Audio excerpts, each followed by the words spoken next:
Welcome to Daniel, Verse by Verse, a daily devotional.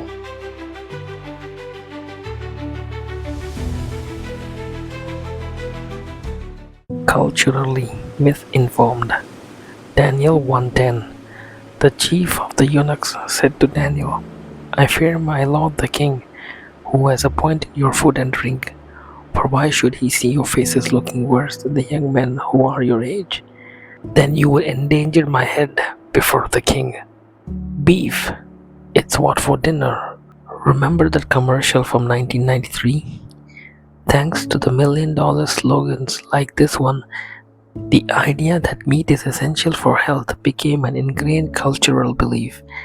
As a result, anyone trying to go edgy had to face questions from concerned relatives. The chief of the eunuchs feared that Daniel and his 3 friends would become malnourished without the royal meat and wine. How could they be healthy with just vegetables and water? We'll explain what vegetables mean in a later devotional. Today's text addresses how people can be culturally misinformed about what's best for them. Answering such people requires patience and gentleness, which are fruits of the Spirit. Questions like these can annoy.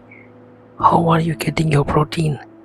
Why aren't you taking medication for your illness? Is your child learning social skills in homeschool? As the questions keep coming, we must remind ourselves that the people asking them probably have our best interest in mind. Sometimes the pressure to conform to a cultural norm comes from a higher source. Accountable to the king for the health of the eunuchs, the chief wasn't about to endanger his head over the dietary scruples of a few Hebrews. Daniel was wise enough to see this dynamic and addressed it appropriately, asking the steward for a 10-day test. Maybe you're struggling to be patient with relatives who ask too many questions, or maybe you're the relative doing the asking.